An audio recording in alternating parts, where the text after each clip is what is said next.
petition your grace and mercy upon this city, state, and country. Specifically this evening, we're asking for your divine covering upon all of our elected officials as they conduct the business of our city. Conduct the business of our city that will affect the masses. We ask that you will give those who recognize and even those who do not recognize that you are a supreme being that is still in control of everything, the wisdom tonight, God, to make decisions that will affect all of us, decisions that are wise and godly, decisions that will benefit each and every one of us and all of your children. We understand that weapons have been formed against those who desire to do right and walk in a godly way. We also recognize that principalities and high places seek to destroy this city. But today, God, we come to declare your powers over the dark forces that continue to rise up against this city. We sincerely pray today for your protection for this mayor, for the councilman. God, we humble ourselves before you today, God, and we humble ourselves before you for your will to be done. So, God, this evening, we ask that your steady hand of mercy be over this city, that you provide a sincere calmness and peace that is undescribable. Finally, God, we close this prayer with thanksgiving and praise, believing in miracles, in the miracle-working power that you possess, that through this power, things that seemed impossible for this city will become possible. Things that appeared to be unbelievable for this city will now become believable. And what once had doubt all over this city will once again be validated. And that this city will rise to the occasion and become the light and shining example that it once was for this nation, that this city will be what you have called it to be, a light on the hill, God, an example for all that believe and trust in you. God, we pray this. And God, not only are we praying it, but we're believing it and we're thanking you in advance. Amen. Amen. Thank you.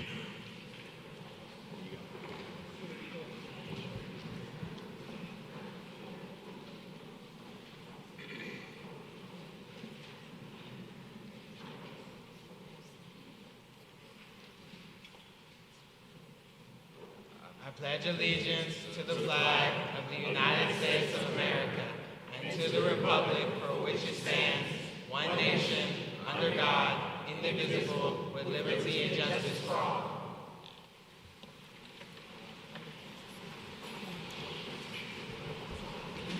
Thank you, Pastor Roper Smith and Guy Wright. We thank you for the prayer and the Pledge of Allegiance.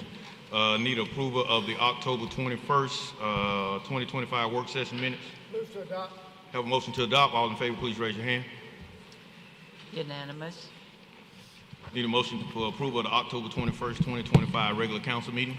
Move to adopt. Have a motion to adopt. All in favor, please raise your hand. Unanimous. All right. Mayor's message.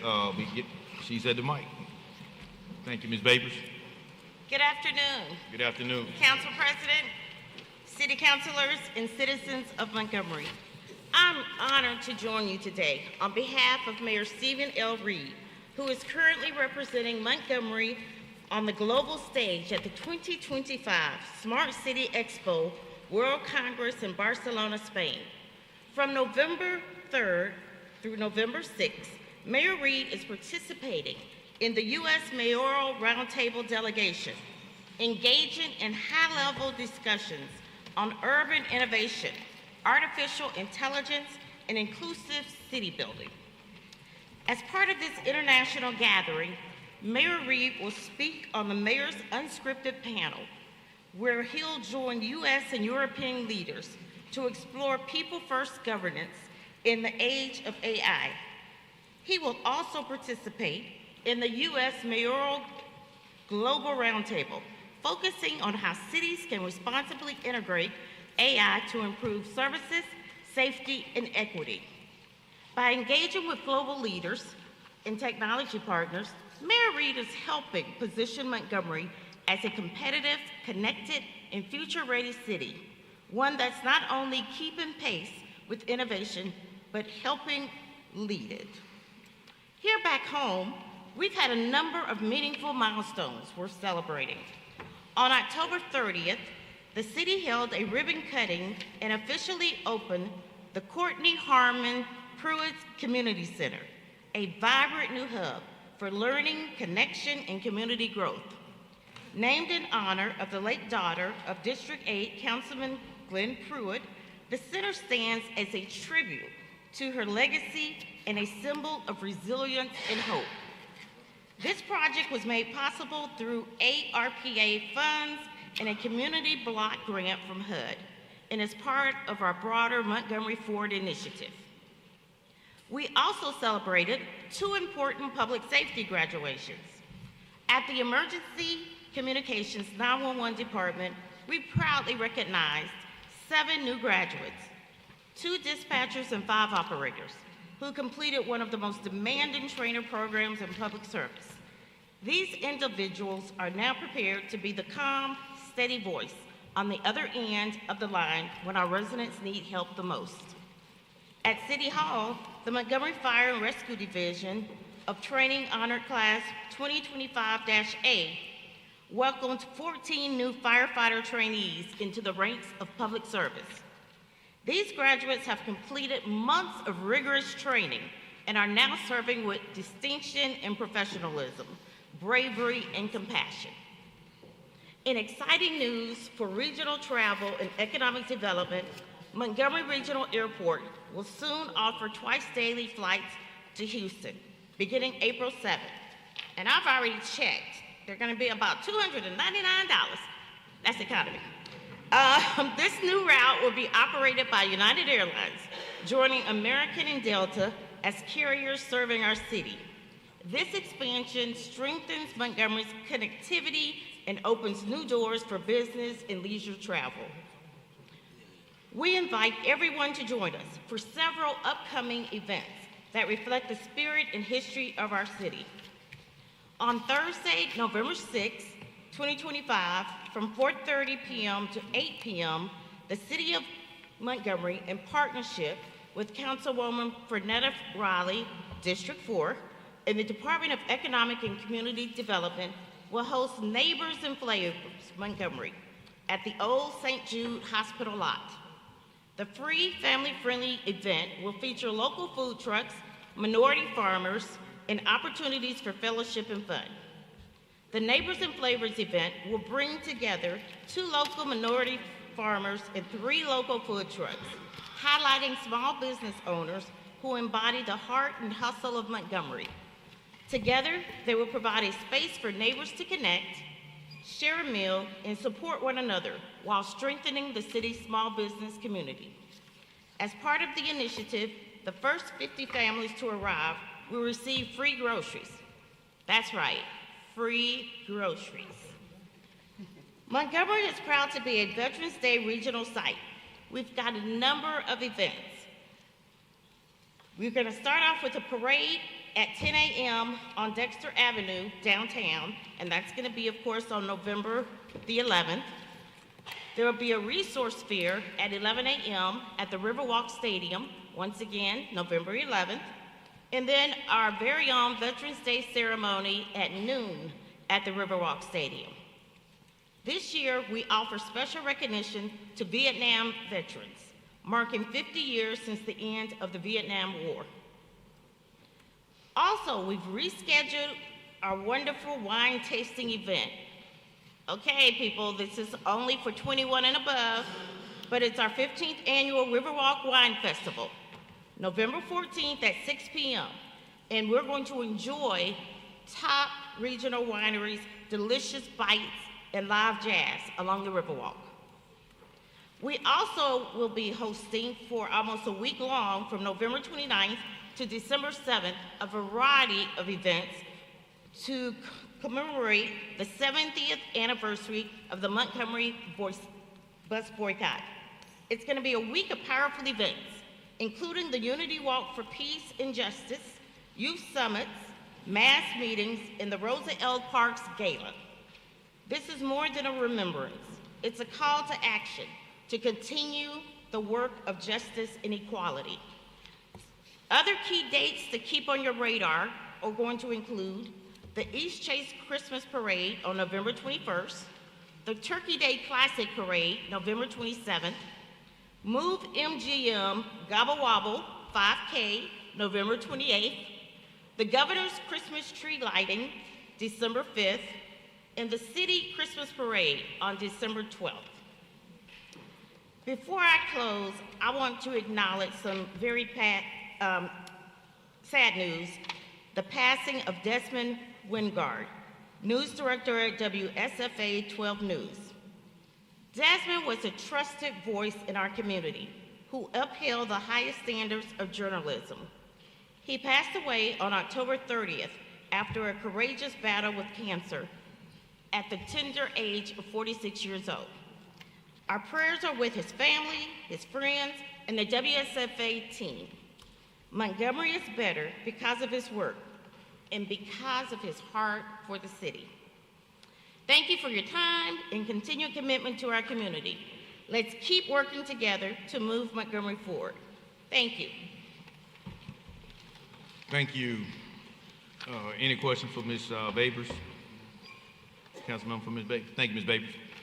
All right, next we will have a presentation about the Blue Grade by Ms. Kim Matthews.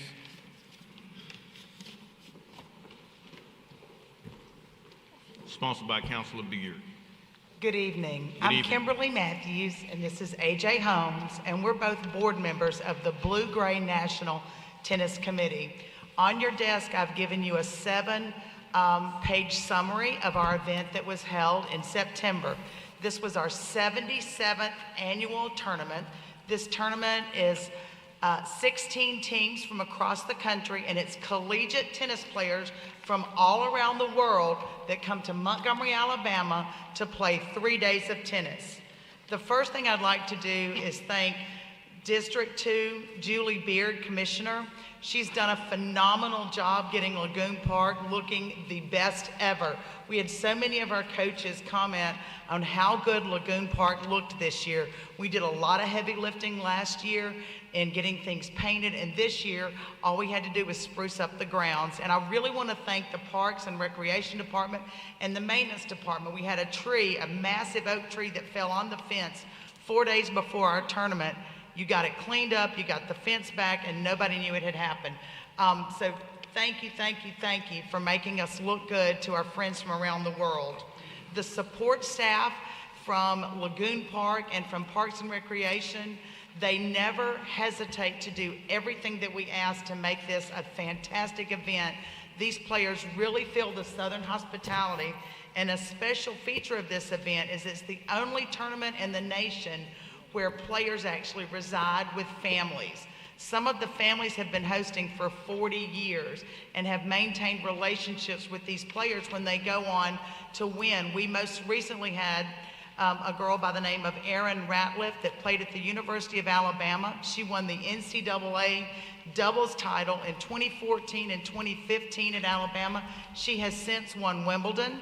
She has won the US Open, and just Sunday she won the WTA, which is the Women's Tennis Association final tournament of the year, where they only invite the top 8 women's doubles teams to play. So the college kids that play here are the professionals that you'll watch on TV and at the US Open and at the tournaments going forward. We had 125 players. We played for 3 days, and we were incident free. And I want y'all to know that I am so proud of Montgomery that we can have an event and not have a single incident. And it makes me happy that we can show off our town and our Parks and Recreation Department and the facilities that we have to these players from around the world. Our champions were the Clemson men and the Iowa State women. And if you'll look at the website analytics, when this tournament is going on, we do a live feed. Since these players are from around the world, their parents don't normally travel here. We do get a few players' parents that will come in from across the United States, But look at Europe. Every single state in the United States was represented from someone watching a tennis match at Lagoon. And we have links to the city of Montgomery and links to the Alabama Tourism Department that all benefit from this traffic that happens over those 3 days. We also had a special award this year. There is a tennis professional that works at O'Connor tirelessly. Her name is Katrina Wilson. Katrina is responsible for introducing the game of tennis to our younger generation. She has Friday night and Monday night events on a weekly basis, and it is at no cost to you. So if you want to learn how to play tennis and you're in school, come to O'Connor and sign up, and you can get fed and you can learn how to play tennis. You don't have to have a racket. We will give you a racket. We will help you learn this game that you can play for your lifetime. I'm 60 years old and I play 3 times a week, but I play with people that are in their 80s. So you can learn tennis. I mean, you can't play football when you're 80, you can play tennis. So, and Katrina was awarded the Jim Wilson Giving Back Award. Jim Wilson was one of our founding sponsors of our tournament. He has since passed, but we give an award every few years for someone that gives back to the community, not only in tennis, but in their time and in their life. And Katrina, who is a City of Montgomery employee at O'Connor, was the recipient this year. We had a Kids Fest, and that's part of what we use with the funding that you all give us, is that we fund this Kids Fest. We introduce them to tennis. There are kids playing at high schools right now that the first time they ever picked up a tennis racket was at one of our Kids Fest on Saturday morning. And then we do a 2-hour carnival. We involve the community in that Huntington this year gave men and women's tennis players. They came and helped us run the carnival. We've had Alabama State and AUM do the same thing before. And then the last thing, and I'm sorry that the mayor's not here because I promised him last year that I would help him with his economic impact. Our 3-day event provides over $500,000 of economic stimulus to the city of Montgomery. So, and that is money that goes to small businesses, it goes to grocery stores, hotels, and they fly in and out of Montgomery. They've learned not to fly in and out of Atlanta. They fly in and out of Montgomery Airport. They love that we pick them up at the door and they get right to their hotels. And you all make this possible, and I appreciate you. I appreciate what the Parks and Recreation Department does, and I appreciate the City of Montgomery for allowing us to continue this tournament. I always have an ask, and I'm going to go ahead and ask now, is that we need new lights at Lagoon. We would love to be able to play some night matches.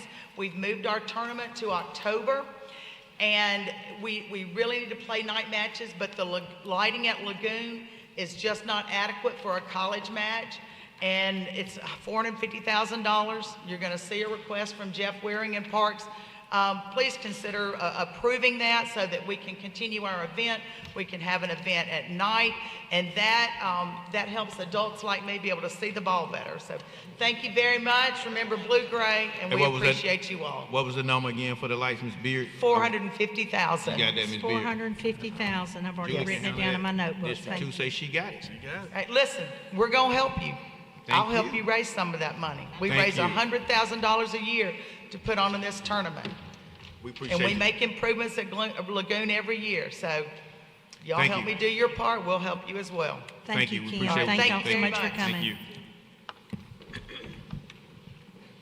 All right, thank you. Any special committees to report? Yes, Mr. President. Mr. Mitchell? You know, I have been doing these proclamations for athletes and different people. I want to do it for somebody that made it outside of Montgomery, outside of being an athlete. Ms. Blaylock, you have please read it for me, please. Whereas Hosea E. Sanchez, a native of Montgomery, Alabama, has distinguished himself as an acclaimed actor, director, producer, and entrepreneur, and is best known for his portrayal of Malik Wright on the long-running and culturally significant series, The Game, and he uses his platform to advocate for mental health awareness. Now, therefore, I, Stephen L. Reed, Mayor of the City of Montgomery, do recognize and commend Hosea E. Sanchez for his outstanding contributions to the arts. It's signed the mayor and all council members. At this time, I ask Mr. Sanchez, please come up to the mic. Yes, sir. Before I honor him, I've been trying to get in contact with him for 2 weeks. Mr. Sanchez, can you, before you go into it, can you please tell the city of Montgomery what made you come here this particular weekend? And because I want to make sure that we understand what's going on in the city of Montgomery and why you're actually here this week.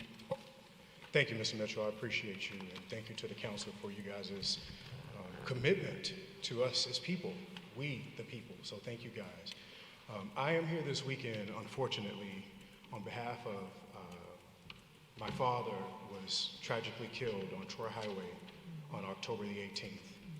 And it's taken us until, now as a family really to wrap our heads around it, because it happened in the middle of the night and we didn't have any answers from any law enforcement or anything. My father's a man who had some issues in his lifetime. However, he was a father, he was a son, he was a citizen, he was a very good man, he was a loving, kind man. He was a representation of his parents, my grandmother, the late Nellie Ruth Bristow, and my grandfather, who's sitting in the office, who's in the audience, who's 94, Arthur James Bristow.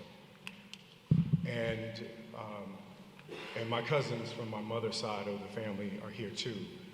And my family has been rooted in Alabama for a very long time. My great-great-grandparents were a part of this, not only this state, but this community. And my grandfather had extended that legacy through the work that he's done on his farms, feeding communities locally, helping people his entire life. We farmed anything that you can possibly imagine, and my grandfather would always do a credit system, or a system that would allow people who didn't have the funds or the money to feed their families. My family, much like most families here, we're just there for each other as much as we can be, and I know the times are hard these days, so we need more people like my grandfather who can champion helping one another and being there for each other and standing in the gap for each other versus pointing fingers. So unfortunately, I am here this weekend because I had to bury my father. So at this time, I watched you on the game from probably 2006 until probably 2015.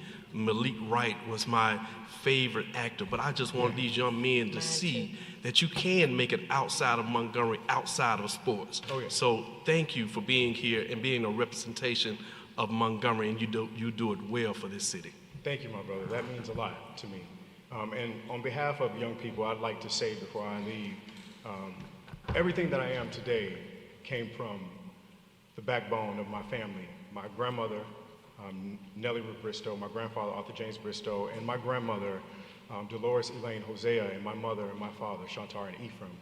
And I had a dream as a young boy that I could do something with my life, something positive, something that would not do damage to my community, but uplift my community. I'd always told myself that if I ever did anything with my life, I would make sure that I came back home to the place that birthed me, and I would never forget where I came from. And I'd like to think that being able to care for my grandfather in the recent years, I am a resident of California. However, I'm here every other month, and as frequent as I need to be to care for my grandfather. But I just want to encourage young people in this time. I know it seems like some dark days. I want to commend you guys for your commitment to prayer. We started this with a prayer, and I think prayer is one thing that when I was young coming up, it was in our schools, and I know that's been taken away now, but prayer can actually heal people. It can bring people together.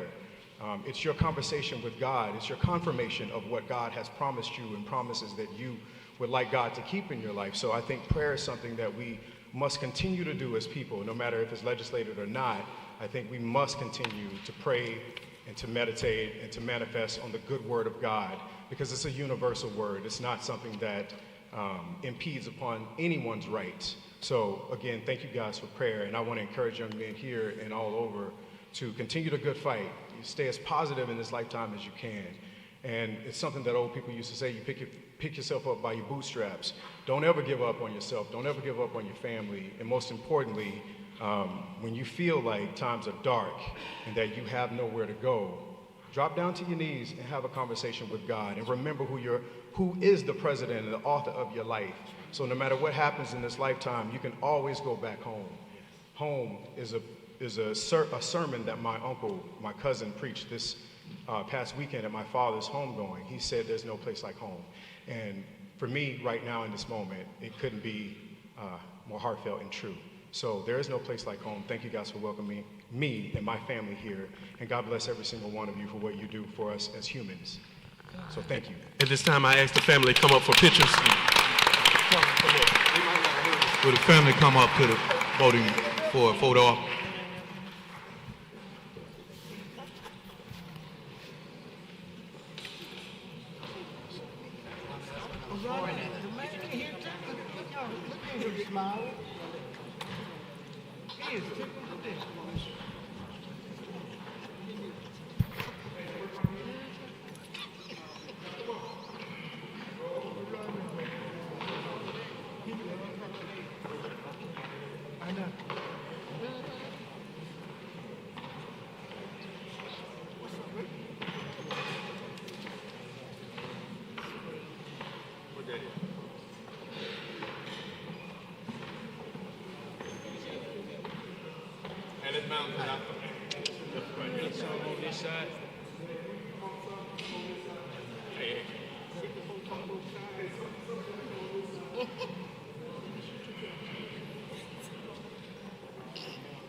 Yeah, I know. He's standing right in front of the lady in the blue.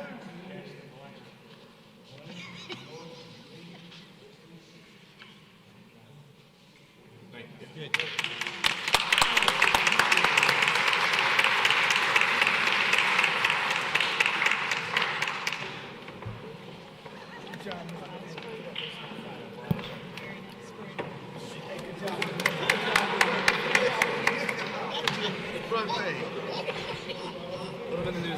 Mr. President. Give me 1 moment. Ms. Riley. Can we go ahead and have the guy rights to come on up, because I know those children need to go home to get their homework done, and I don't want to hold them in as long as possible so that their parents can get them home. All right, Mr. Morris with Guy Wright program, Kappa Alpha Psi, sponsored by Councillor Riley. You guys will come at this time. If you're scared, say you're scared. Jerry Mark. Oh, let me see. Thank you, sir. Good afternoon. Good evening, rather. Good evening. To Mayor in his absence and to the distinguished members of the Montgomery City Council. My name is Jerry Morris, and I have the honor of serving as the God Wright Director for the Montgomery Alumni Chapter of Kappa Alpha Psi Fraternity under the leadership of Polemark, Brother DeAndre Meadows. I'm here tonight to introduce the 2025-26 God Wright Mentoring Program.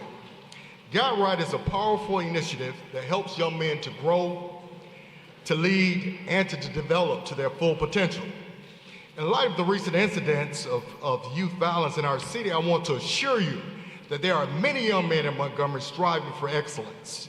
Young men who are working hard, staying focused, and becoming leaders in their schools and communities.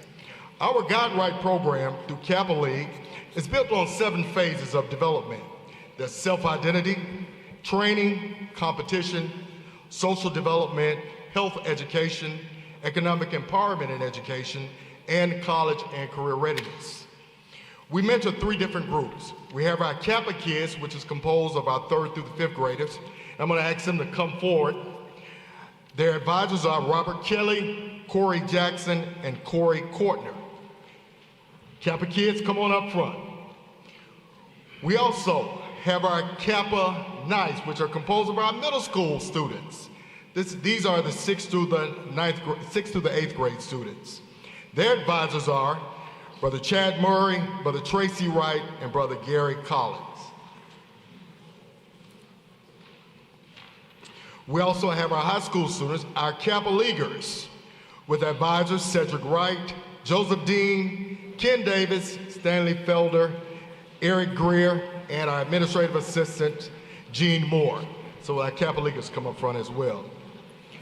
All of our mentors are dedicated and volunteer their time to mentor and inspire. And our results speak volumes.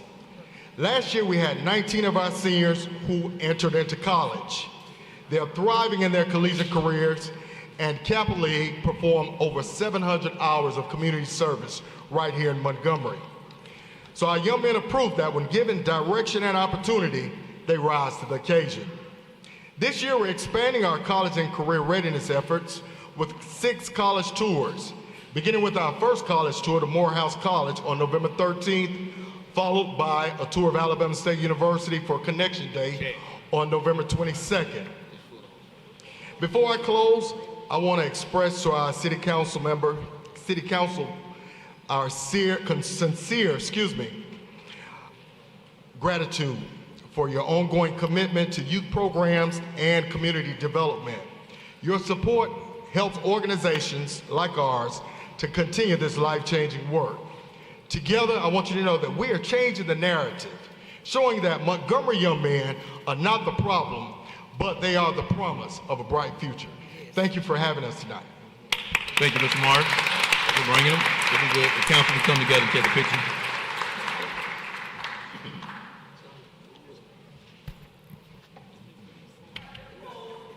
That's the captain. Y'all don't like the left side of this one?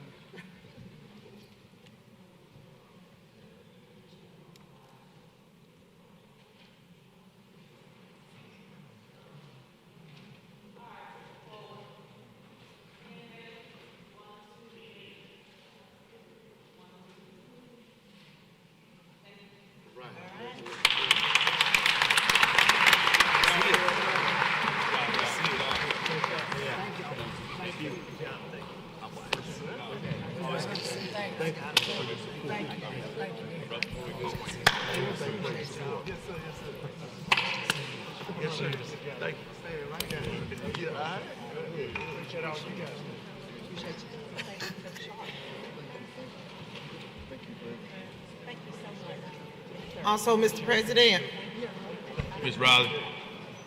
I would like to ask the Zeta Incorporations to come up.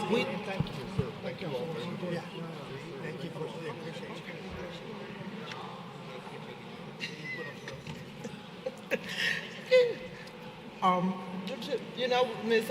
Marsha Johnson, one of the City Council member, District 3, she has some of her sorority sisters in the audience, and she would like to have a picture with the council with her new sorority sisters.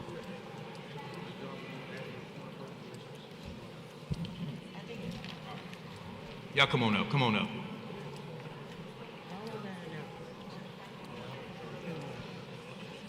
Hold up now, you can't leave if we're taking your pictures first. I'm just teasing.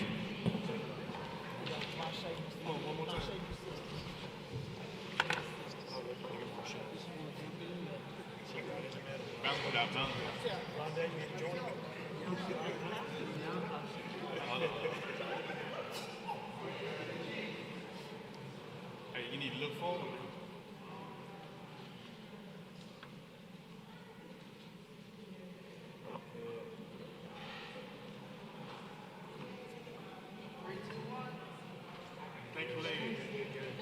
Now, is there anyone else that want to take a picture?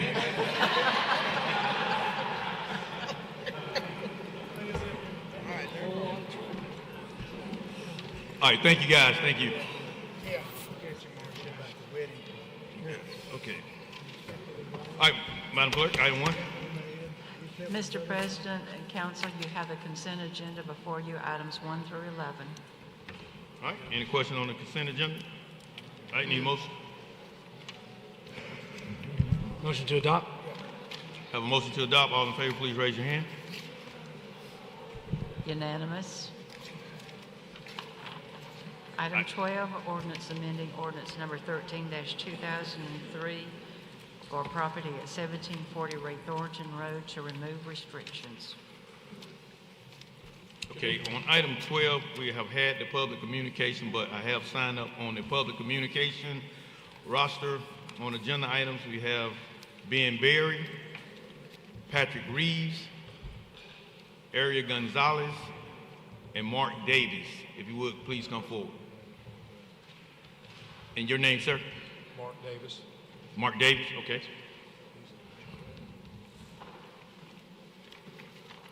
You can go ahead and speak first, Mr. Davis. Martin Beeman. What's your name?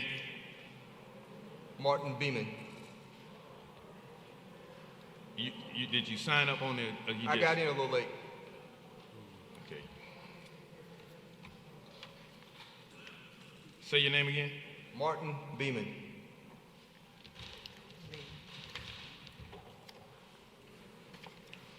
Okay, thank you. All right, so Mr. Bear, yes, sir. Who represents the client? Who's representing the property? Okay, we'll allow you to go first, sir. Good evening. My name is Mark Davis. I represent the owners of the property that's in question. Dr. Scott Griffin and Dr. Bill Van Hooser are here. They're local veterinarians who basically practice here. Speak it directly in your microphone, please. Speak into the mic. There you go. Thank you, sir. I'm sorry. Dr. Griffin and Dr. Van Hooser own this property. They've owned it for 15 or 20 years. What is before the council is a request to lift a restriction. I believe the property is zone B3. They don't have any problem with that, but many years ago, the property was owned by another veterinarian, Dr. George Millis. Dr. Millis wanted to build a vet clinic out there before that area when East Montgomery was just beginning to develop.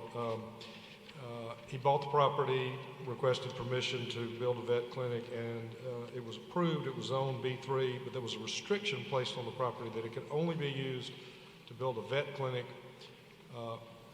without any outdoor kennels or an office building.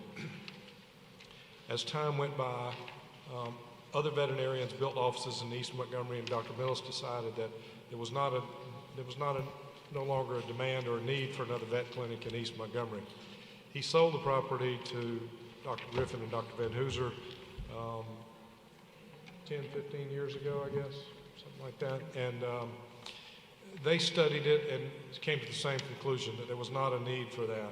Somewhere along the way, this property, there was a power grid station next to it, a school was built next to it, and it basically it's now in a situation where there's not a veterinary office in town that has any interest, has been proven over the last 10, 15 years. The property's been available for sale. Nobody wants to build a vet clinic there, and nobody wants to build an office building next to a school and a power grid. It's right across the street, this property, in case you're not familiar, it's right across the street from the Ray Thorington baseball and softball park. They have a buyer who wants to buy the property, wants to build a Dollar General or something similar to that. So we've requested that the restriction that restricted it to a vet clinic or an office building be lifted.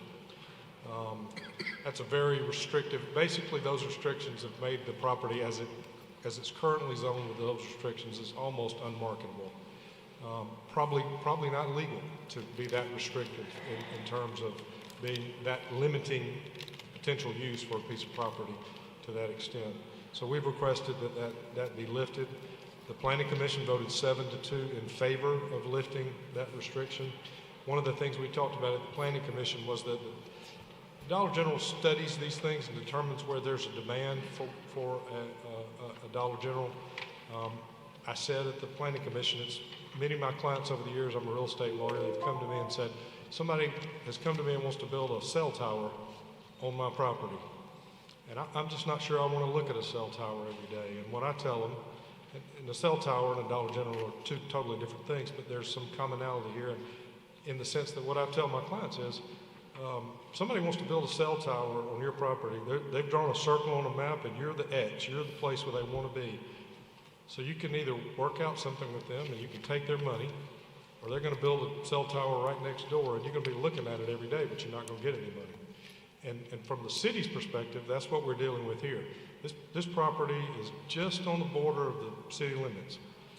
And if this restriction is not lifted and they don't build a Dollar General there, they're just going to build it right down the road in the town of Pike Road, who is desperate for tax revenue. So The projections are that over the next 10 years, the city would collect about $2 million in revenue if this Dollar General were built. And so, you know, as a citizen of Montgomery, you know, what I would say to you, do we want that money or do we want the town of Pike Road to have it? I know there's some citizens who have said they don't want a Dollar General close to their neighborhood. They're going to have one. It may be in the city of Montgomery or it may be in the town of Pike Road. They're going to have one in that area. And the only question is, who's going to get the tax revenue? So we would, you know, these gentlemen have owned this property for a long time. They've been trying to sell it. These restrictions are making it very difficult. So we just request that those be lifted and so that it would just be Zone B3 without any restrictions. And I'll be happy to entertain any questions. All right, any questions, Mr. Baird? Oh, that's Mr. Davis. Mr. Davis, any questions? All right, so, yes, sir, your name? Ben Berry with Berry Engineers. I'm representing the potential developer for the Dollar General. Okay. You know, Dollar General, as mentioned, would like to build a new store in this area.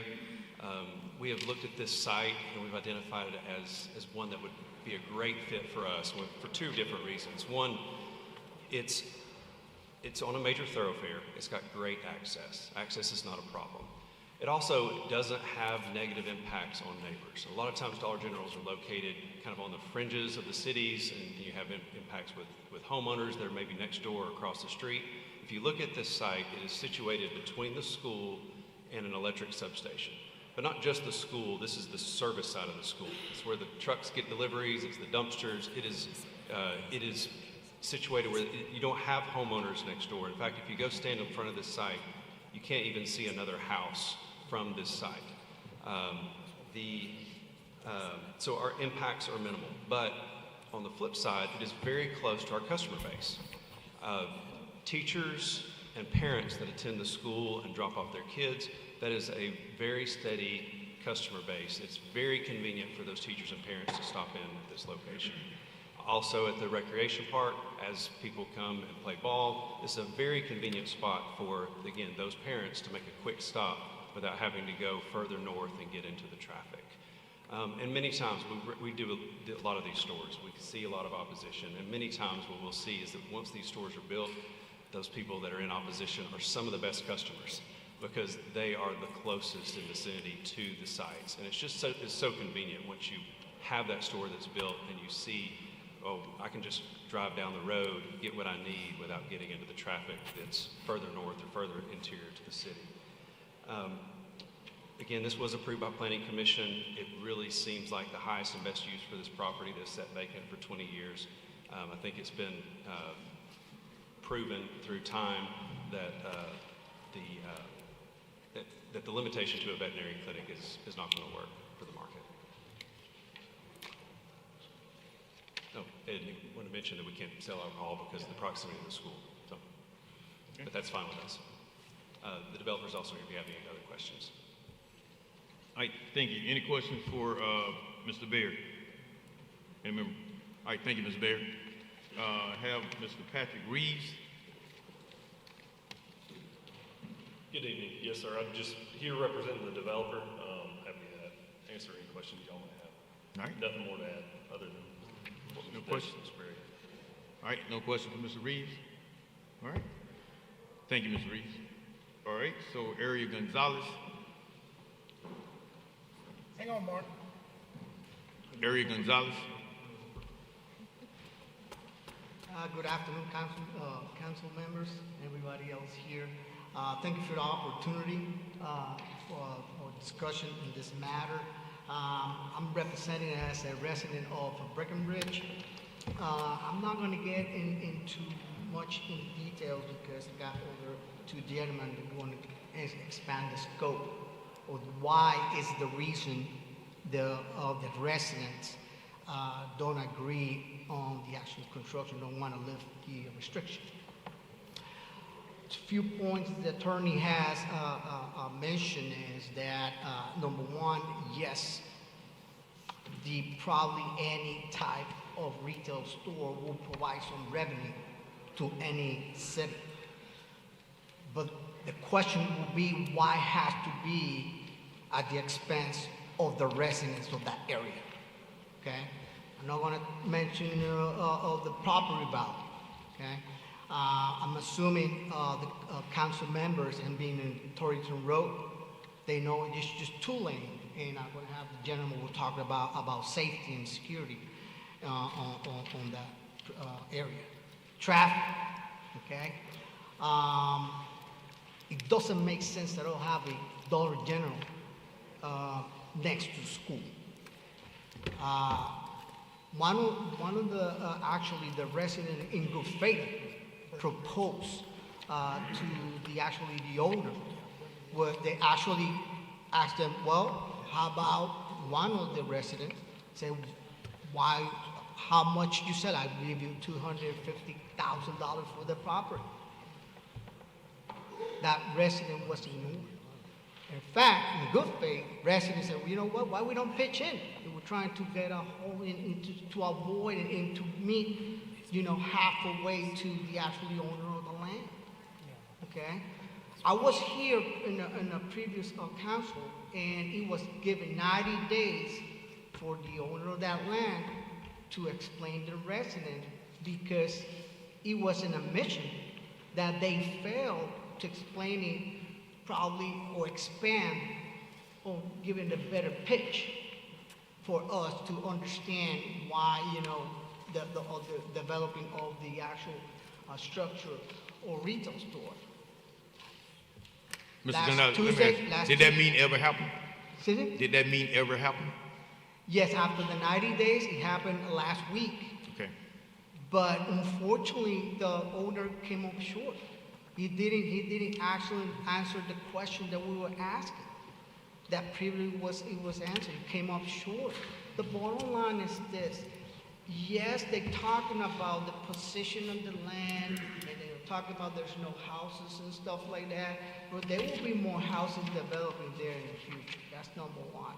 Number two, traffic will be hectic in the morning. Number three, it's going to be security issues that's going to be addressed in a little bit. And most important thing will be property value. Okay? I know. Unfortunately, I wish we can resolve that and have the actually, the owner of that land. But the proposal for us was, okay, we value the land, and one resident was actually willing to give it the money. Okay, it was in deaf ears. They didn't want to meet us halfway. So what that means that in good faith we try, but unfortunately the residents don't agree with that, because it's going to create long-term problems to us. Thank you for your time. Mr. Gonzalez, did I hear you say that the neighborhood association tried to purchase the property? No. I'm talking one of the residents. Okay, one of the residents tried to purchase it. Okay. Yes. All right, thank you. Any other questions for Mr. Gonzalez? All right. Ms. Mitchell, okay. Mr. You got I have a question for one of the developers. Let me get Mr. Beeman, then we'll come back to the developer. Yes, sir. Martin Beeman. Good afternoon, City Council and citizens of Montgomery. My name is Martin Beeman, and I am a concerned resident of this city. I'm a retired civil engineering project manager and a retired sergeant with the Montgomery Police Department. I served as a traffic homicide investigator with the city of Montgomery. During my engineering career, I was on the engineering team that developed the RSA Tower downtown, Hyundai plant in Hope Hall, and Deer Creek subdivision over on Ray Thornton Road, among other developments within the city of Montgomery. In law enforcement, I served as a police sergeant, officer, and corporal, and responded to countless 911 emergency calls, and investigated over 5,100 traffic collisions and dozens of traffic fatalities. As a longtime resident near the proposed Dollar General, I write not only as a concerned citizen, but also as a neighbor who cares deeply about the safety and well-being of our community. For the past 18 years, since building my home in this area, it has remained relatively free of accidents. Introducing a retail store particularly one with high traffic near a school zone, could disrupt that safety. Peak traffic hours already challenge parents and school bus drivers, and the additional flow from the nearby baseball fields at Blunt and Johnny Carr School only adds to that congestion. Many vehicles entering and exiting the proposed store could significantly increase the risk of collisions. We value growth and development, but not at the expense of public safety. I urge the landowners, developers, and planners to consider alternative locations that better service the community and maintain safe traffic flow. City Council, I'm not sure if this has been fully considered, but Dollar General locations are often linked to higher rates of crime and poor maintained parking lots. Just this past April 2025, 2 Dollar General stores over Lower Tonka Road were forced to close due to significant losses from retail theft. This pattern of crime and neglect must be taken seriously to protect our neighborhood. Based on my experience, a robbery at that proposed location could take 15 to 20 minutes for a patrol unit to respond to that location. Until our police force is adequately staffed and equipped to ensure public safety, Montgomery will continue to face challenges we've seen over the past 4 or 5 years. But there's hope, there's a way forward, and there's a solution. In conclusion, our neighborhood along Ray Thornton Road has been a quiet and peaceful place for years. We hope to keep it that way for our families, for our neighbors, and the community we love. Thank you, City Council. And may God bless Montgomery. Thank you. Your name, sir? Yeah, my name is Ken Garrett. I'm the president of the Breckenridge Homeowners Association, representing the neighborhood. I wasn't able to sign into the agenda, but Councilman Pruitt knew that I was going to speak. Yes, sir. So, is it okay if I do speak? Yes. Good, thank you. You just busted me, sir. I was gonna let you go, but you let the cat out the bag. Just this one time. Go Just ahead, one sir. time. You get his name, Ms. Blaylock? Yes, sir, I did. Okay. 3 months ago, we all met here and we all gave you our list of objections and concerns regarding the proposed rezoning of 2 acres on Ray Thornton Road to build a Dollar General store next to Blunt Elementary School and Johnny Carr Middle School. I'm sure you know, well, we have, I could read all the emails that you guys got, but we don't need to go that. You don't need to. You got those. The City Council voted to give the owner and developers 3 months to reconsider, bring new facts to counter our concerns, and come up with an alternative solution possibly. Last week, the property owner called a neighborhood meeting to discuss his proposal. Basically, they had nothing new to show or discuss. No pretty color illustrations of what the store would look like, no blueprints or site plans showing how they plan on using the 2 acres of land, no traffic or noise impact studies of how they would affect the next door schools, no plan on how to address the traffic safety concerns of having a retail store with high volume, high traffic on the curve of what's locally called the Ray Thornton Raceway. It's getting bad. So tonight I'm not going to go into detail about our concerns and objections. In short, they still are public safety risks for the children and residents, increased traffic and hazardous driving conditions, potential for loitering, litter, shoplifting, crime, and a decline in our neighborhood quality, that there's no real community want or need for another dollar discount store, and it's a poor fit for our residential, family-centered neighborhoods that consist of homes, schools, churches, and athletic fields. I would like to bring up a couple of other thoughts to consider. More than 20 years ago, Dr. Van Hooser bought these 2 acres as an investment with the plan to build a veterinarian clinic on it. Back then, there were more hoofs than roofs. It's not the way now. Time marched on, homes were built, and the veterinarian clinic wasn't built. Now he wants to cash in his investment over the objections of nearby neighborhoods.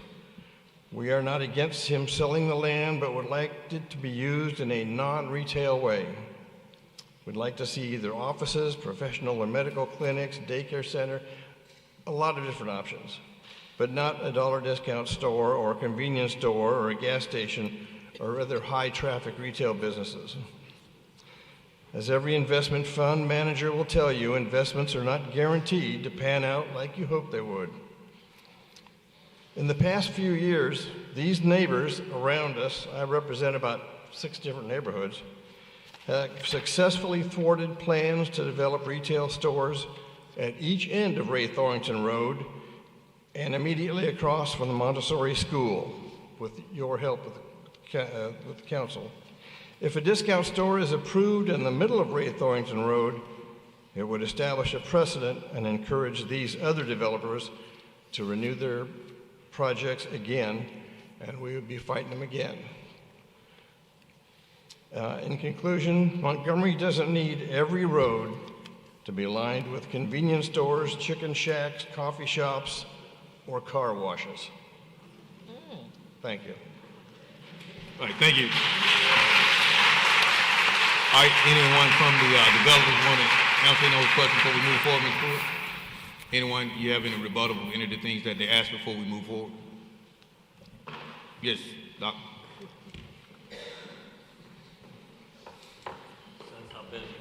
I'm Dr. Bill Van Hooser, one of the owners of the property, and I know I've been vilified, so I'll take my blows, but the offer to buy the property was facetious, but was only about 60% of the contract price that we have, so we just want to sell the property. Montgomery needs a lot of money. You know, I sat up here and saw a lot of projects that we need to have for this city. We need city services. And unfortunately, that takes business to do it. And we think it's good for us, and we think it's good for the city of Montgomery. Thank you. Thank you. Ms. Brooke? I'll be quick. I did make a list and try to make some notes. Just as a reminder, we're here for a zoning decision because right now the zoning says that the only thing that can be built on this site is a vet clinic. He is a vet clinic owner. He's on that site for 20 years. There is no demand for a vet clinic at this site. If to deny this rezoning means that this property sits vacant for another how many years, we don't know. So our request is not to change the zoning. The base zoning is fine. Is to remove that restriction that only lets the vet clinic be built on this property. There was concerns about traffic. A vet clinic would produce similar traffic. It's a commercial piece of property. It is on a major thoroughfare. The visibility is great, both directions coming in and out of the driveway. It is a good commercial site for any use. The neighborhood quality, if you look at the map, the aerial map, you'll see the neighborhoods are to the north. If you were to drive from this store to the nearest driveway, it's over half a mile that you'd have to drive to get to the nearest driveway. It's not in those neighborhoods, it's adjacent, it's between a school and a substation. So as far as aesthetics, its neighbor is an electric substation right now. I don't think it detracts from that. We do have architectural renderings if anybody wants to see those. It's a nice looking corner store. It's positioned where the corner kind of fronts the street. If you're interested in seeing that, I can hand them out, but that's the notes I took. Ben, I'm not sure what car you're driving in, but it's a hell of a lot closer than a half a mile to your, if you your driveways. If you drive to the neighborhoods to the north and you have to go out the driveway, across the ball fields, into the neighborhood, turn and get to the driveway, we measured on Google Earth, it's about a half a mile. From Breckenridge? Yeah, from the nearest driveway in Breckenridge, yeah. I'll meet you out there tomorrow. Yeah. We'll take a look at it. I'm good. I'm done, Mr. President, but I got something to say when everybody's done. All right, thank you. We can have a public hearing, but that's all the people who have signed. Mr. Pruitt? Mr. President, and Doc, listen, I appreciate y'all coming out the other night. I mean, it was hard, and it ain't an easy crowd to go to, and I appreciate you guys coming. Wanted to share some things with this council, and I want to throw some numbers out at you. First, all the people that's here tonight, from the neighborhoods. Could y'all please stand up real quick? Somebody had asked me to do that tonight. We had the other night, I don't know how many we had, and it was a short-term meeting, 75, would y'all say, or so? Then the first meeting, we probably had, what, 150 or so at the neighborhood? Okay. I want to throw some numbers out to the council. Y'all are good, guys. Thank you. Deer Creek, close to 2,000. New Park's 350. Avalon's 34. Thornton Trace is close to 500, and Breckenridge is close to 270. That's 3,000 homes in the city of Montgomery today. That this council is supposed to be their voice. 19, somebody mentioned it in their speech tonight. 19 is the number of Dollar Generals that we did have in the city of Montgomery. Today we've got 17 because of the 2 closures. This council has done moratoriums on car washes, payday lenders, and looking at putting a moratorium on liquor licenses.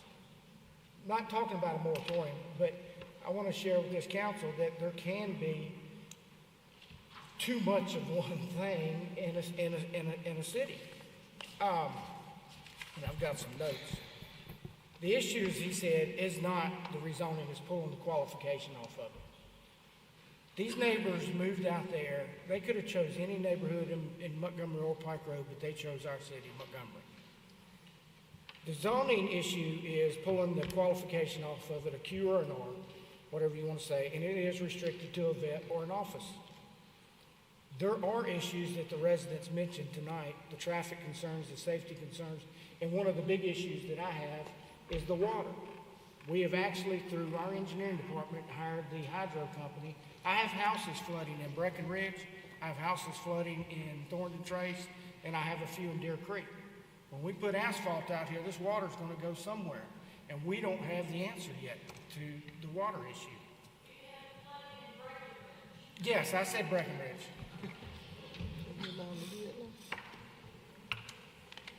You know, when these folks purchased their homes in Deer Creek and Newport, they knew what they were buying. There was property around them that was already zoned. Charlie mentioned a couple weeks ago that you said we can't change the playing field in the middle of the game. These folks bought their property knowing what's around them and knowing what was coming. And for us to change it in the middle of the game, I don't think is very fair to those residents.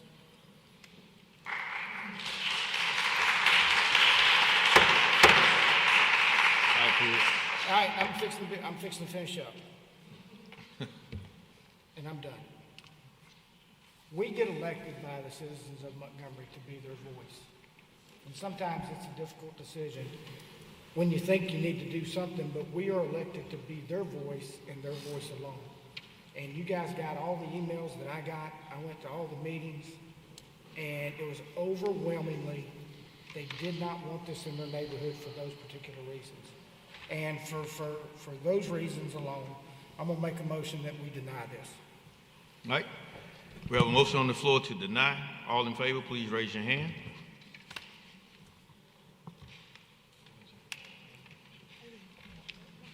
Okay, hold them up because we're playing up and down.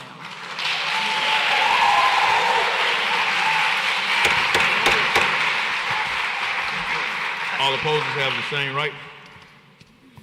Okay, I need Ms. Raleigh. I really wanted to say something real quick, if you don't mind, Mr. President. I mean, but I still. I need to vote. You gotta have a vote. I have a no vote. You're a no vote. Okay, that's 8. Mrs. Johnson, did you vote for it or against it? I'm gonna vote against it. Okay. All right. And now that we have the votes, I just want to make a statement. Me too. Hold on for a second. Okay, the vote is 7-2. The motion to deny carries. Okay, the motion to deny. We ready, Mr. President? Yes, go ahead.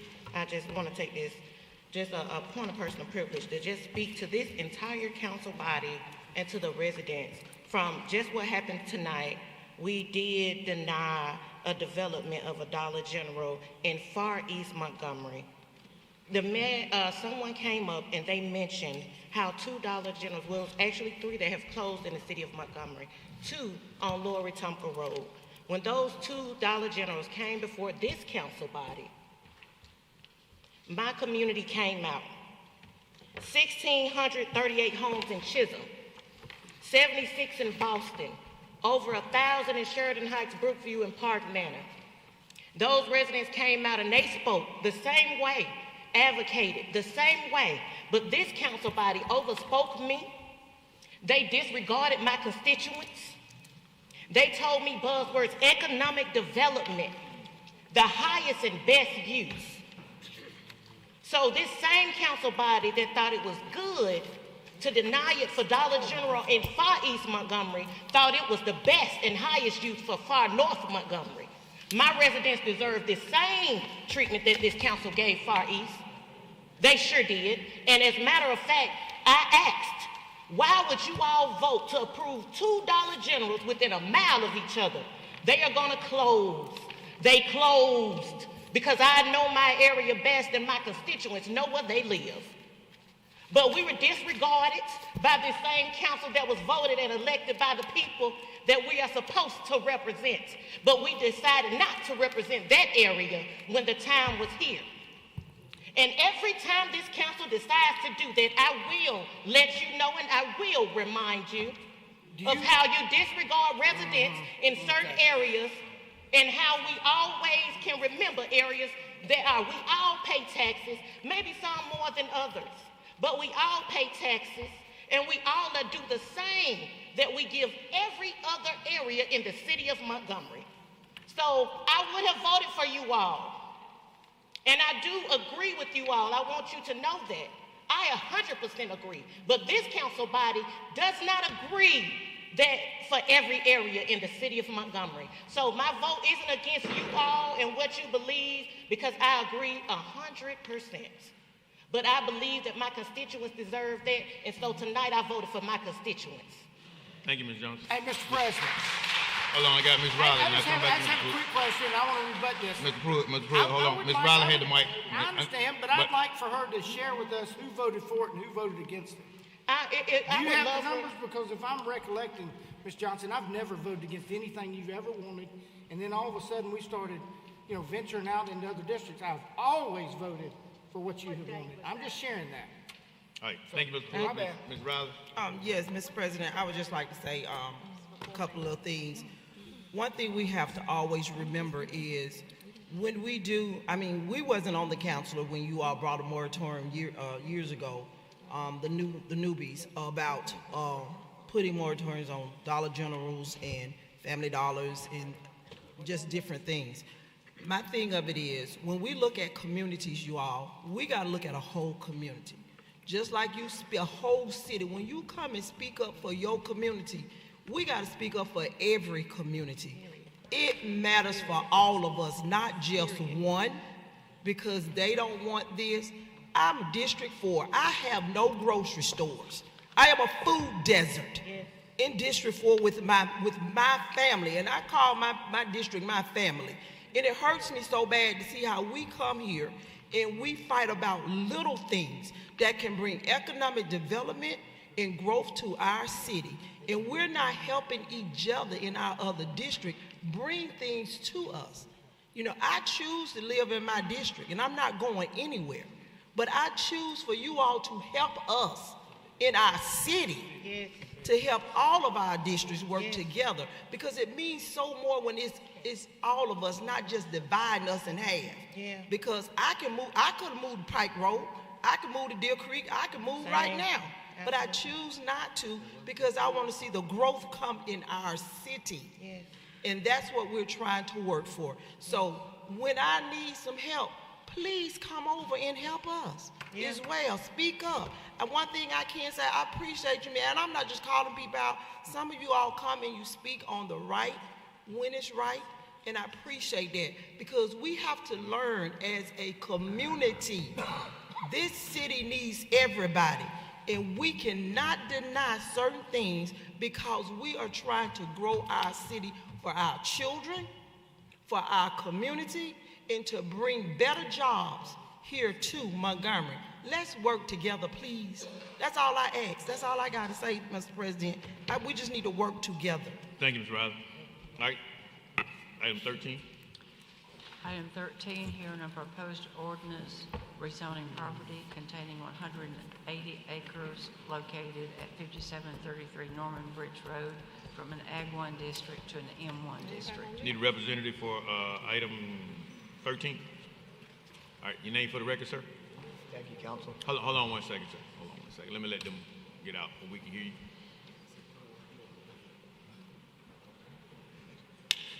All right, yes, sir. Your name for the record? My name's Tyler Fan. I represent DEFG Corp., who's under contract to purchase 180 acres at 5733 Norman Bridge Road. Did you say Tyler Van? Yes, Tyler Fan, F-A-N-N. F-A-N? She's speaking to you. Just speaking to the mic for me. Just speaking to your mic. We hear you. Your last name is Van? Fan, yeah. F as in Frank, A-N-N. Fan. All right. He cool as the fan. We got you, sir. All right. Any questions for Mr. Fan? All right. Ms. Riley? Motion to approve, Mr. President. Motion approved. All right. We have a motion to adopt. All in favor, please raise your hand. Unanimous. The ordinance is adopted. All right. Thank you, Ms. Fan. Good luck with your business. Thank you. Item 14, resolution authorizing the mayor to execute contracts without council approval. All right. We had the public hearing. On the public communication on this item, we have Ms. Angela Expert.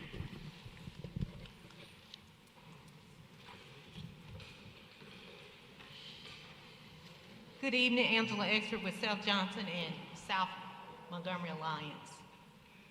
I heard your passion, Councilwoman Johnson, Councilwoman Riley.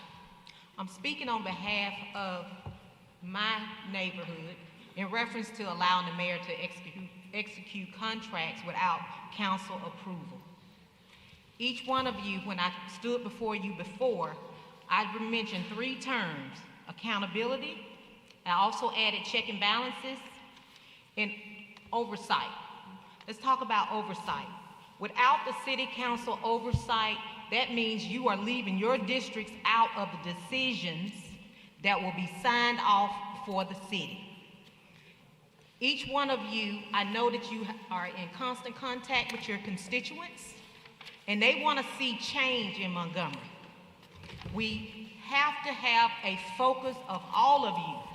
Why would you give up your constituents and yourself to one person to sign the contracts without your approval? We need your approval. We need you to hold the mayor accountable for those contracts that he's going to be signing. He needs to have a cap. He shouldn't be able to just free reign and just write contracts.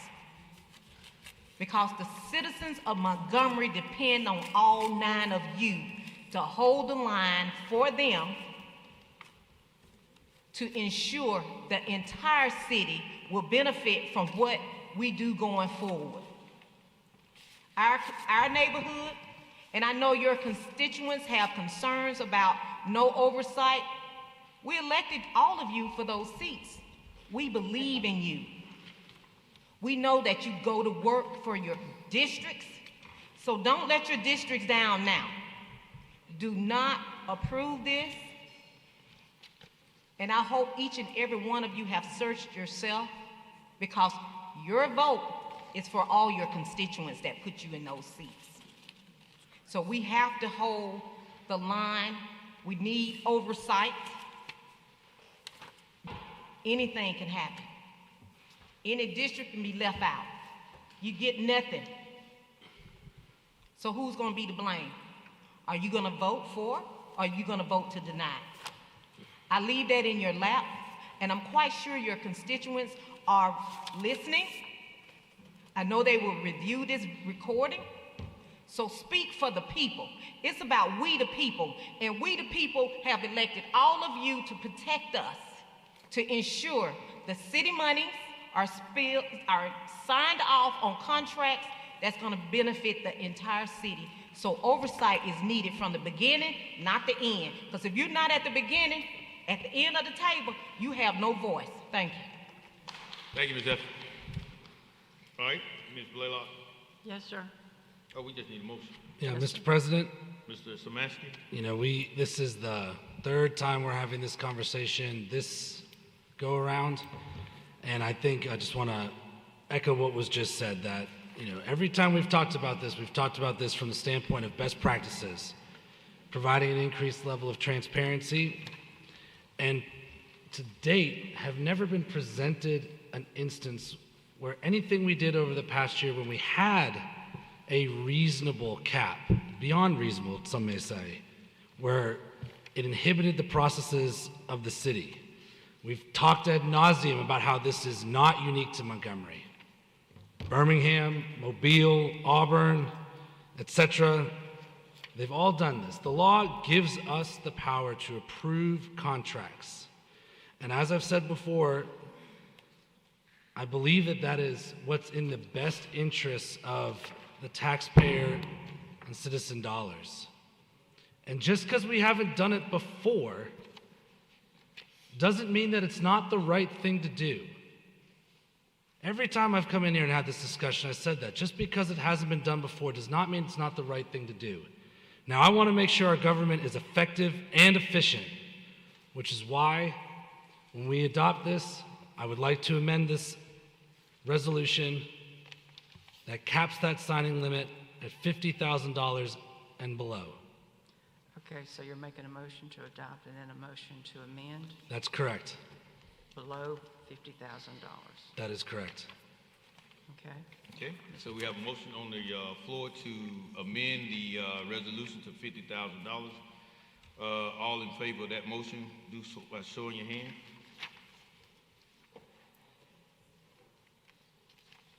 Five. All right, opposers have the same right. 4. All right, so we have a motion on, so the cap is $50,000, so we vote on the main motion. Yes, sir, to adopt as amended. Okay, we have a motion on the floor. Mr. Samansky, make a motion, please. Yeah, motion to adopt. It's already there. Okay, all right, have a motion to adopt as amended. All in favor, please raise your hand. 5. All opposers have the same right. 4. All right, the motion is adopted. All right, next item. Item 15, application for a lounge retail liquor class 2 package license doing business as Liquor Factory at 1508 South Decatur Street. All right, representative for item number 15. Mr. President, I don't believe they're going to be present tonight. Those individuals will be talking to the neighborhood associations as their intention is to change that license type from a liquor store to retail beer and wine, and that will be discussed amongst the neighborhood associations. So Ms. Blaylock, I guess I'll table this indefinitely and we'll work to get this back on the agenda after that has occurred. All right. Yes, sir. So the Thank item you. table. Item number 16. 16, resolution imposing a 6-month moratorium on the issuance of lounge liquor class 1 license and lounge liquor package class 2 license with the city of Montgomery. All right, I think we need an amendment. Mr. Mitchell. Need to make a motion to adopt first. And then All right. Need a motion to adopt and amend. motion to amend to remove the lounge liquor class 1. I think he was updating the district. All right, no, you want to move, hold on. He want to amend liquor lounge class 1 license. He wants to remove it. Remove it, yeah, Yes, sir. altogether, yeah, want to remove it.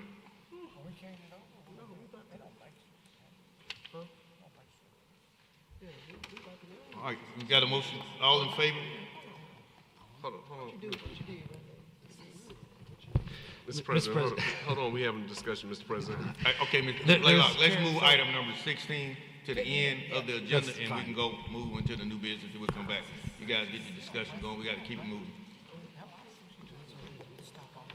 Item number 17, ordinance renaming Capital Commerce Boulevard to Alpha Drive. Motion suspend the rules. Have a motion to suspend the rules, all in favor, please raise your hand. Unanimous. Motion to adopt. Have a motion to adopt, all in favor, please raise your hand. Unanimous. Ordinance is adopted. All right, thank you, sir, good luck with the Alpha project. Thank you. You Item want to come eight. speak on it? No. No, we're gonna let you slide. Thank you, thank you. Item 18, application for a restaurant retail liquor license, doing business as South Fork, 2998 Carter Hill Road.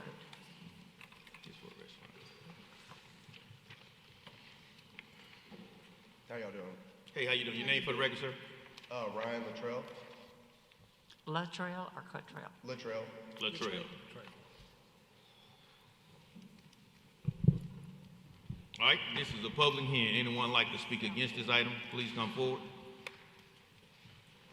Seeing none, declare the public hearing has been held as proper before the council. Need a motion? Yeah, Mr. President, we have had conversations with the Neighborhood Association. I'd like to move this one forward, looking forward to that space being full. I'm going to make a motion to suspend the rules. Have a motion to suspend the rules. All in favor, please raise your hand. Unanimous? I'd also like to make a motion to adopt. All in favor, please raise your hand.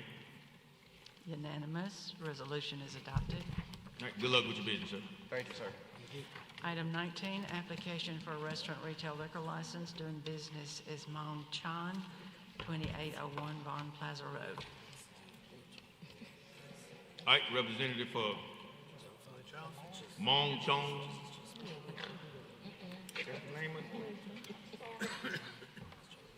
Your name for the record, sir?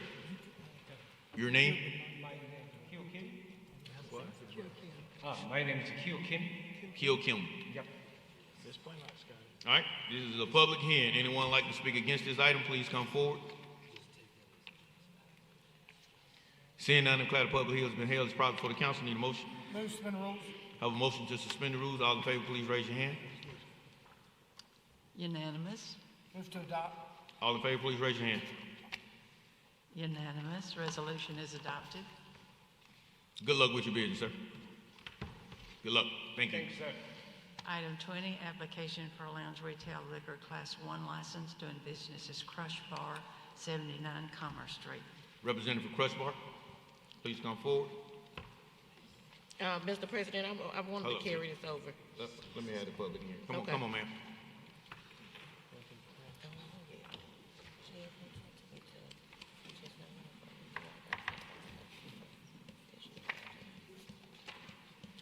Your name for the record, ma'am? I'm Kimberly Thomas. All right, Kimberly Thomas. All right, this is a public hearing. Anyone like to speak against this item, please come forward. Okay, seeing none, declare the public hearing has been held as proper for the council. Ms. Johnson. Mr. President, I'm carried over. I meet with Ms. Davis on November 10th. It's just known practice that I do in District 3 with all the restaurants that come, any liquor license, any business license.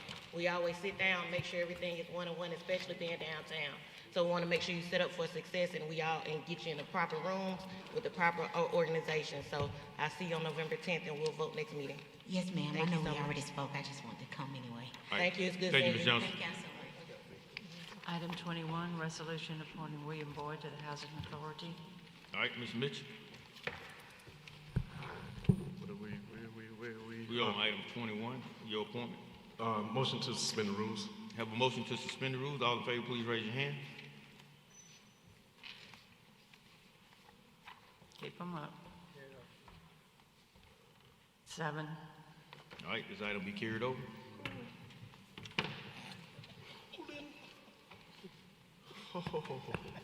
It's gonna be a long.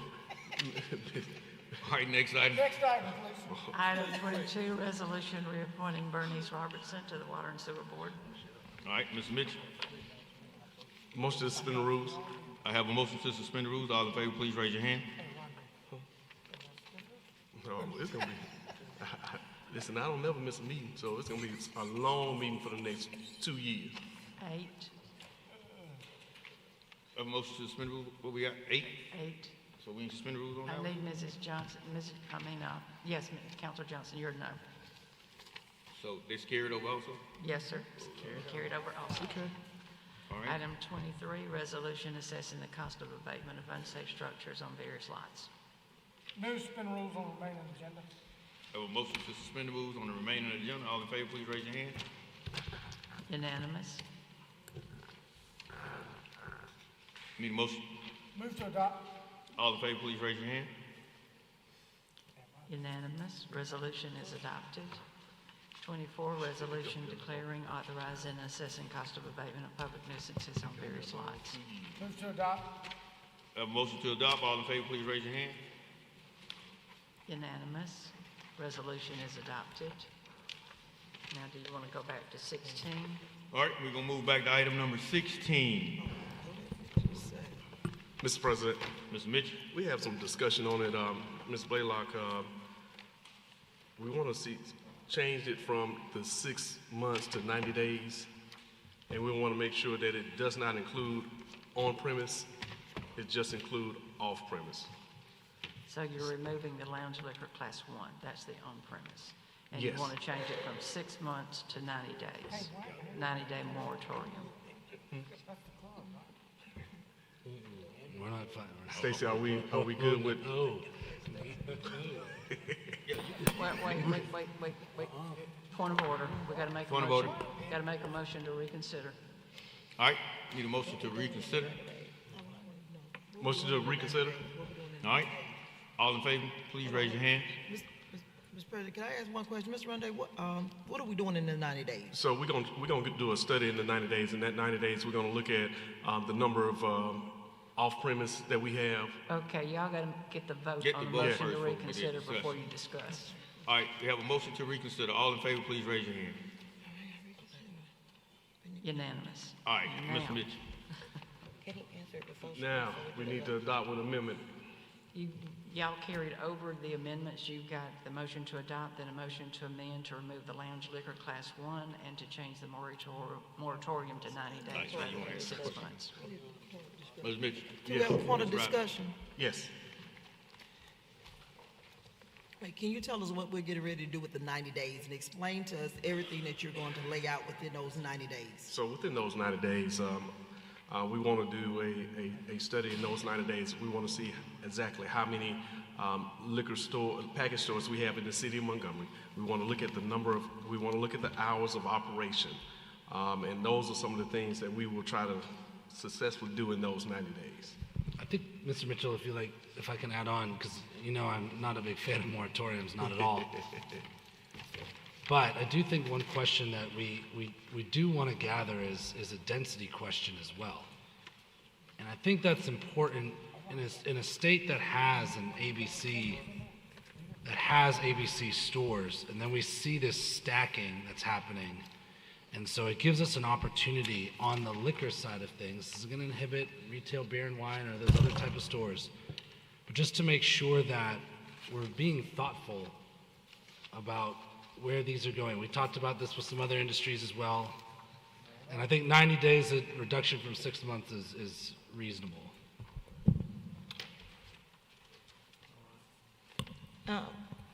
Are we counting the ABC stores as well? No. No, we're just not. the package stores. Yes. Yeah, that's my issue, I guess, because ABC board just came down with this new policy that they're doing for entertainment districts and alcohol purchases and things of that nature. So I guess my concern is we'll limit the outside package stores, but then an ABC store can come right in without any conversation with the city council. So what do we do as a council and looking at how we're doing business in the city of Montgomery? What are some things that we can do as a council for something? Because I think that's overlooking, because if we close the package store, they can bring an ABC store. So we really aren't doing anything, if you understand what I'm saying. Kind of see where I'm going with it, because they can come and do it whenever they want. And obviously they're setting themselves up to do that. Because if they say, hey, we're going to close this and close that, they're just going to open an ABC store right here in the city of Montgomery. So what are we going to do? So we can put this moratorium on, but at the end of the day, an ABC store can open there too. Ms. Johnson, and I agree with you, but the only difference between an ABC store and a package store is the hours of operation. There's not, there's a whole different operation. It's not open to 10, 11, 12 o'clock at night. Understood. The ABC store is going to close at 7, 9, so Right. that store is closed. I understand when we're talking about the open on moratorium. I'm not speaking for Mr. Mitchell, but I think what he's trying to do is find out the density Because when we look at what's happening within the city, we have package stores on every corner, within I every agree. community. And so that's what I think the intent of it. It's not to closing it just to hold up to see where it's at. Okay. And if I'm not speaking for it, Yes, you're speaking correct, Mr. President. thank you, sir. Okay. All right, so that's what we're trying to do. Thank So you. what's the motion we have? You need to call for the motion, for the vote on the motion to amend. Okay, need a motion. I have a motion to amend. All in favor of the motion to amend, do so by showing your hand. Unanimous. All right.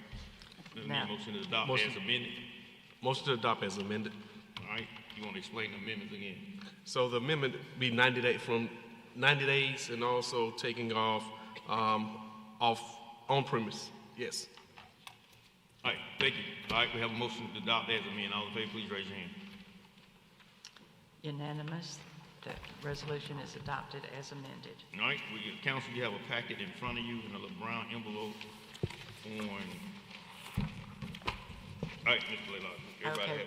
we'll take them in the order that they are in your package. Okay. The first one is an ordinance amending section 16-107A2B, tax on gas and oil rates in the PJ.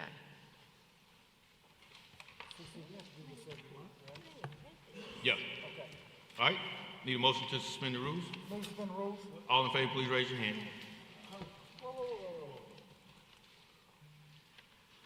So this is passing gas tax in the PJ? Yes, we do this every year. We do it every year, same resolution. It's the same thing. Stacy, isn't this doing an adjustment because we were charging too much in the PJ? Or, that was my understanding. Yeah, apologies. So we can only charge half of the city tax in the PJ, and the previous one was charging too much. All right. All right, so we have a motion to suspend the rules, so need a motion to adopt. No, sir, we don't have the vote on suspension of rules. All in favor, please raise your hand. Unanimous. Move to adopt. All in favor, please raise your hand. Unanimous. Ordinance is adopted. All right.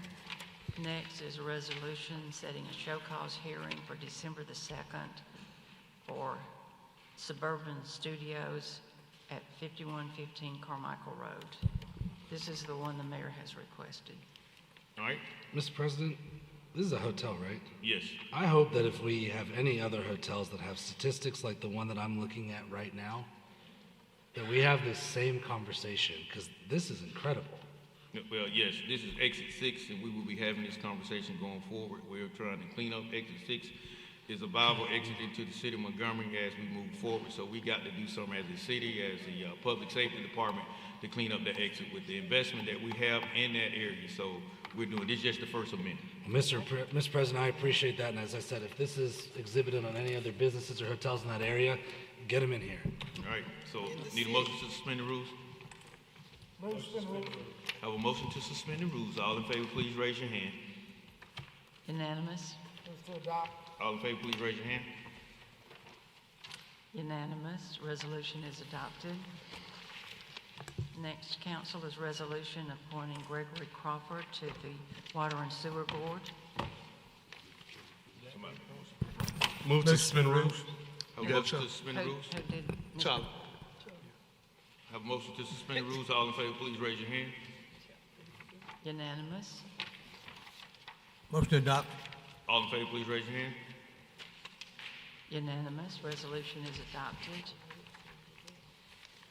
All right. A resolution approving and authorizing mayor to execute grants for Flock Group for $128,000, WSFA for $10,000, Robinson and Associates for $49,600, Sydney May Engineering for $21,000. All right, need a motion to suspend the Hold rules? on, I got one question. I think Kippy can answer it probably. Kippy, on the Robinson and Associates, 49,600 on East Jefferson, are they doing the demo or is that, or tell me what's going on there?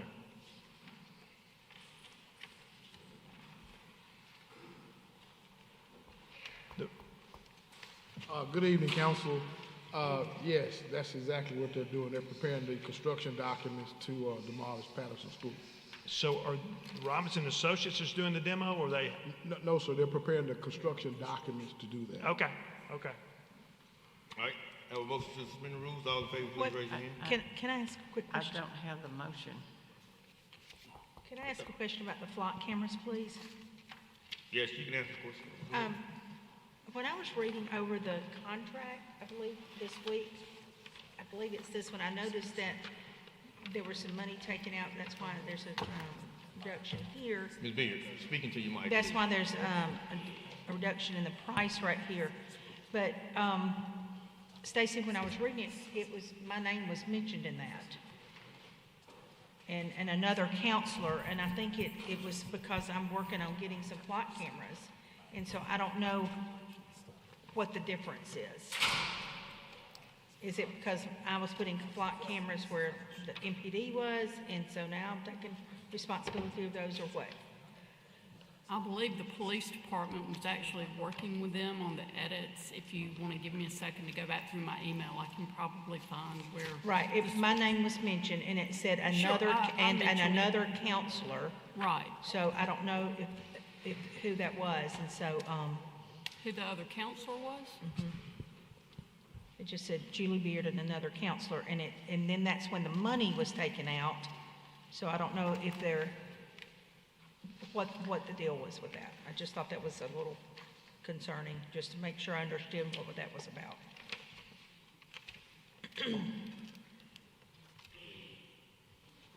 And I didn't have time to get a copy of the contract.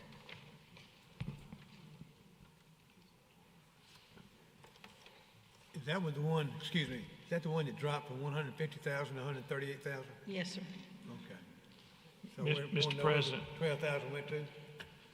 Yeah. Who pulled it out? Ms. Beard, did you get your question answered? No, I hadn't. Okay, well, wait. Go ahead. We're waiting on your answer. Mr. Graham? My concern with flock, and I think it's everybody's concern, is that our neighborhoods can't afford them long-term.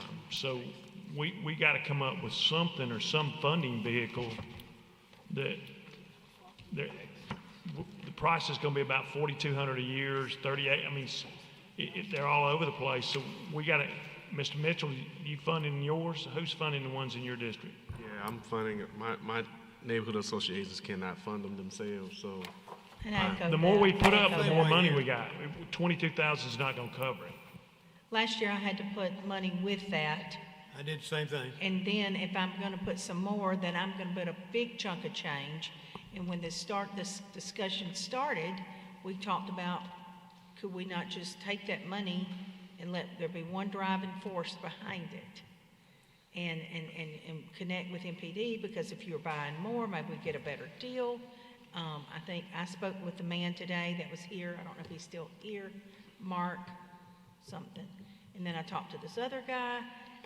It's just got to be a better price. And like I told him, I only want a one-year contract and some other negotiables there too as well. So I just don't understand why the money went down, my name was mentioned, and it said Julie Beard and another counselor. So are you anticipating me doing it and you're taking that out of your funding? That's what I want to know. What was your question? Maybe I can help you. Ms. Beard, what was your question? Maybe I can help you. What you're asking about flock cameras? Who adjusted that contract? Who adjusted it? Yeah. Who adjusted the amount with my name Flock used did. in a contract? Flock did. Flock did? Yes, based on some changes that were made in the contract. Okay. Whose contract? The one that we're working on? The one I mean, that's the before contracts, council? from my understanding, with the associations are done with the association and flock. Yes. So this has, I don't think this has anything to do with safety and cameras that we're talking about right here on this contract. This is something that I think MPD is doing with licensed readers throughout the city that we're talking about. And I think when we initially did flock cameras 10 years ago, it was a deal that we did with the anticipation that the association would be able to sustain these flock cameras, but that has not happened. So what the money was put into your budget or a line item in your districts is for you to assist with flock cameras as you go forward, or you can use your count 457, 456, whatever, to help your association.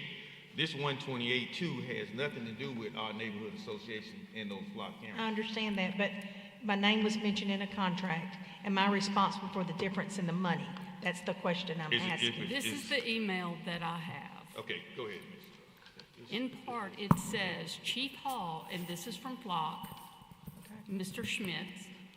Chief Hall is working with council members Riley and Beard on locations, and we worked with him to move 3 of the 17 locations. In doing so, it altered one device, which resulted in a reduction in the contract price. Okay. I wasn't involved in it, but that was the email I received.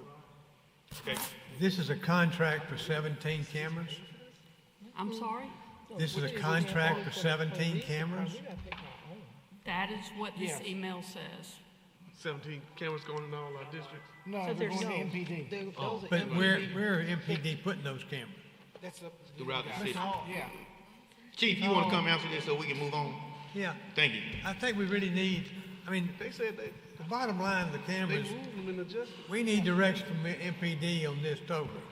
Well, is this Okay, we got Chief Hall. Go ahead. Yeah, I'm the one that's been dealing with Flock, Mr. Schmitz, and Luke has been in some conversations.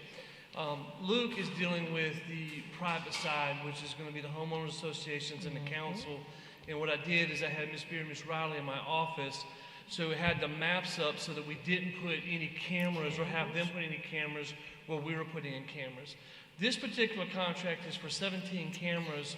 They're going to cover huge holes within the city of Montgomery that we don't have infrastructure to put cameras up right now. It's going to be a lot on the west and south side where there are no cameras or infrastructure at all. So that's what this particular contract is for. And the reason the contract changed is we had a request to move 3 cameras. And when we moved 3 cameras, we had to change one of the cameras. It happened to be a less expensive camera, lowering the price of that contract. And this contract is a contract with MPD and Flock, right? This will be between Okay. MPD and Flock, yes. Thank you, Chief, Chief. I got one question. How long is this contract good for? It's going to be continuation. We're looking at some No, other stuff. the as well. 128, how long is that good for? That's our contract for each year. Each year, so you're paying about $7,600 per camera. Along those lines. Plus what See, we're we paying saw- too. 7,600 per I mean, year, for the year. Right. Yeah, that's what per year. That's a pretty Now, good deal, though. May I, 7,600? Mr. For one President, camera for 12 months? let me, That's not good. I know that Carol Villa got a quote from Flock for $8,400 for 3 cameras the first year. It's 3 cameras, total $8,400 total.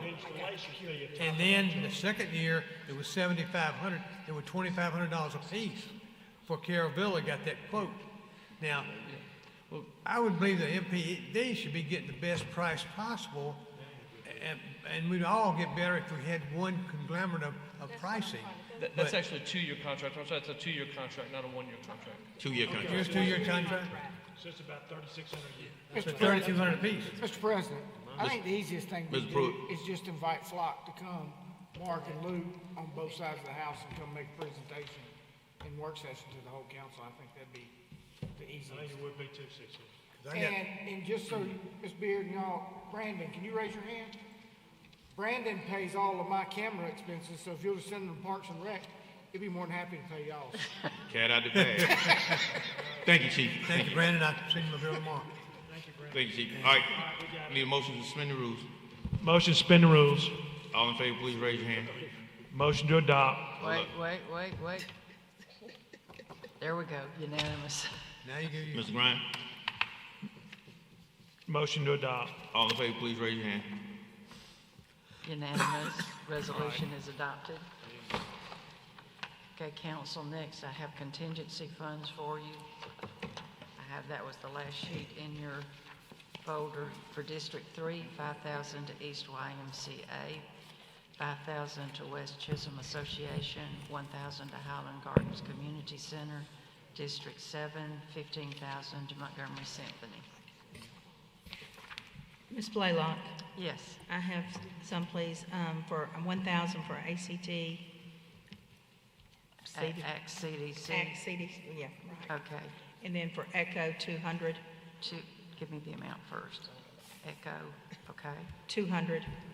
Uh-huh. Blue and gray tennis, 2,000. blue and gray. Tennis, yes, ma'am. Tennis. Mi- 2,000. Ms. Blaylock, Yes, sir. I'd like to give 1,000 to ACT also. Act CDC. Yes, ma'am. And also 2,000 to blue-gray tennis. Okay. Ms. Blaylock, Mr. President, I wanted to, for District 3, add 1,000 to Montgomery Kappa League. Montgomery. Kappa League. Kappa League. Yes, ma'am. Got right. Got it right, yeah. Right, Kappa League. Okay.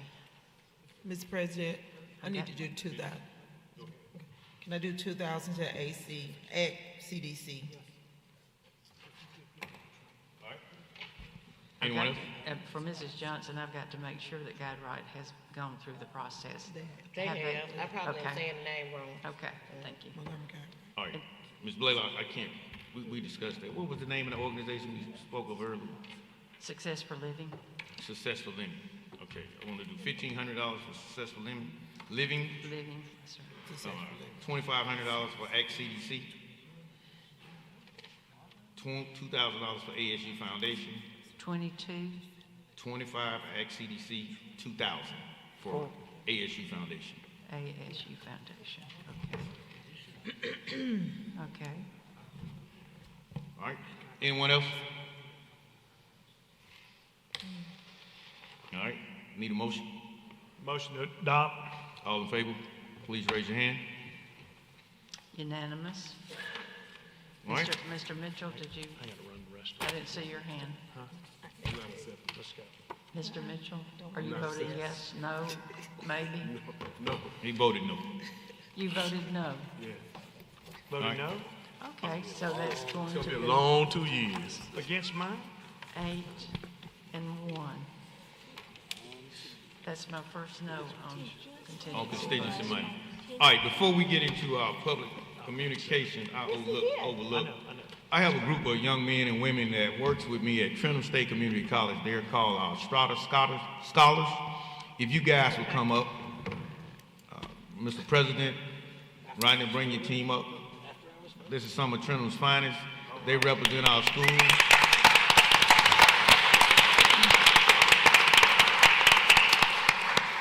And they have one of the best advisors in this country. We need to pray for them. All right?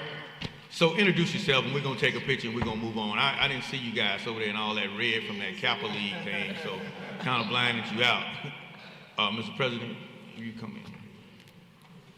Good evening. Good evening. My name is Joseph Andrews. I am the president of Trenton State Strata Scholars. What's your major? I major in business. On my second year. Good job.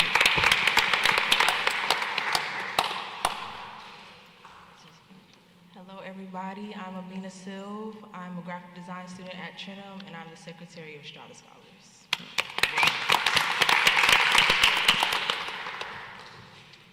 Good afternoon. My name is Rodney Mitchell, and I'm getting my 80 in at Trenton State Community College, and I aspire to be a Ciera in it.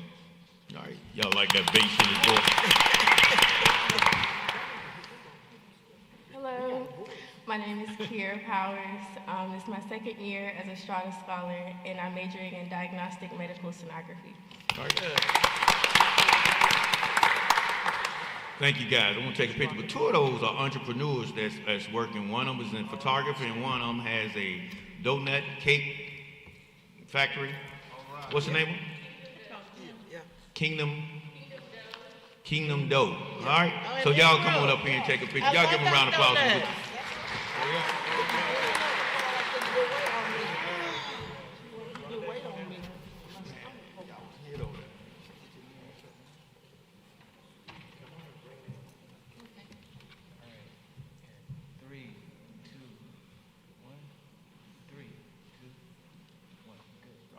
Thank you, guys.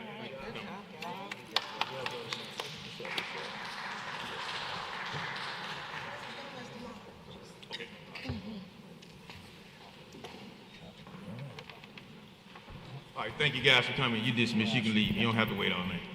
All right, in our public communication, none of